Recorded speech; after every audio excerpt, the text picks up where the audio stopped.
The odyssey of the average player continues. Dying in the black zone is not the most fun experience, but not when you're the one that's looting. The more you keep at it, the better you get, and the less the chances of you dying again. Even if you have to run from opponents with few hundred IP higher than you and escape with 1 HP, which if you do you have all my respect, the system remains the same. Taking on work one step at a time by doing the step with consistency even when it gets hard. I start the week by doing my gathering routine. The silver is not the best but is consistent, and if the RNG is on your side, then you'll get extra silver too. Like in this example, by skinning in Deep Black Zone, I get the chance to find a legendary mist where I found a couple of T8 animals which are very rare to find even in T8 Black Zone maps because of the competition and the risk of getting group ganked. I was near the threshold for T8 skinning, so for the time being I focus on unlocking it as soon as possible, especially because I got my premium and it was much easier. This is the gear I'm currently using. Note that you can use the equivalent for the tier you currently have on skinning. And this is how I map. Green is for T5 in general, blue for T5 tigers, and red for T6. I split the map in 4 to 8 parts based on signs of relief, and then go around and sign every group of 3 or more animals. On a little map like those in the black zone, have to pay more attention to your surroundings, but it's doable. For more details and also to learn the method used to make the map, you can check my first 3 videos. After a few hours, I unlocked my T8 skinning and also my island while at it. I would use it for the moment as I want to focus on unlocking my gathering on all 5 resources and also to get silver to have premium when I finish my holiday. To get myself started on the second resource I'll be unlocking, which is fiber, I went ahead and changed the main city to Tedford.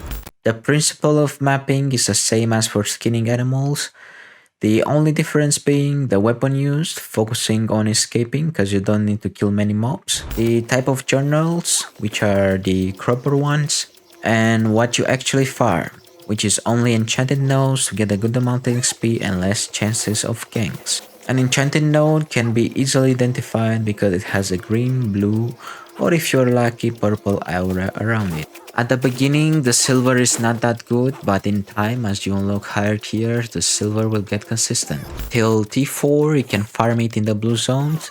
Dowley Fan has a specific area called Fiber Meadow, on which you can find plenty of plants. You can easily identify it by looking on the minimap. After T4, it's time for Black Zone. Choose a map with high level on castle, which gives bonus heal. You can either remain in the Staff of Bridgewatch to also get some skins for silver, or just go for the swamp in Tedford to maximize the fame and the time you spend leveling fiber.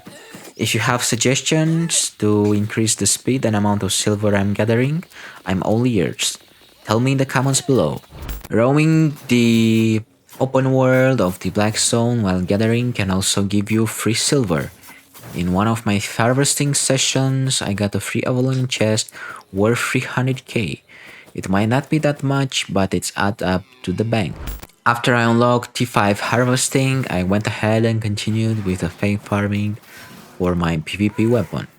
The Curse Staff is one of the most controversial weapons in the game, and everybody will call you rad. But at the end of the day, if it gives me the possibility to kill someone with 300 IP more than me in certain situations, I don't see why I should try to learn it.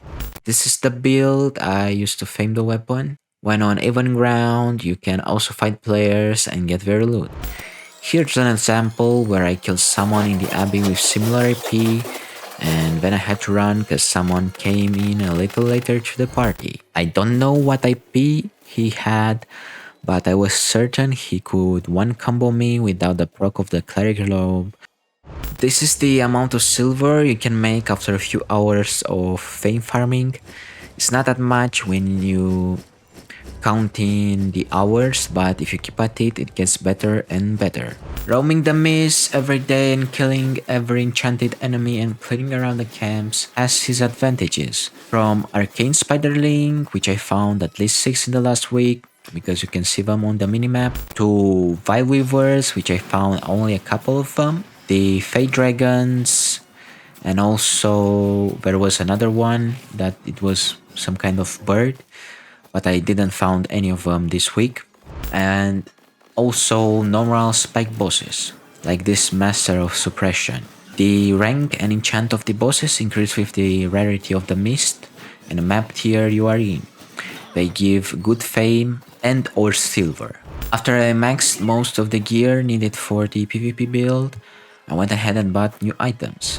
These are the builds I am currently using. The Bedrock Maze is to get a chance to get the Weekend Wisp, which give a good amount of favor. The higher the mist and enchant, the more the favor and fame, and also works good as a cover for when you want to try and rat higher geared opponents. Here is how it should be done. After you see time activities on the map like a Weekend Wisp or chest, go ahead and change to the Bedrock Maze and inspect the area. Then if you don't have many enemies, they're fighting among themselves or is just one of them and you have similar IP and now you can beat them, you go screen and change to your curse staff. In this example, the enemy has a gauntlet build and multiple counters to mine. As I make the first move and don't panic, my chances to win increase. I wait for his main combo and then use my purge to clear his cleric row. Then I can E. When I'm below 40% health, I use my Guardian Shield. You get a bonus if you're below 40% health. And also the Boots ability, which will either let you catch up with the enemy or you can just kite him around. After that, I wait for him to die. At the moment of recording this video, I'm at T8 on skinning, T6 on fiber harvesting, and 12 million silver towards my first 100 mil.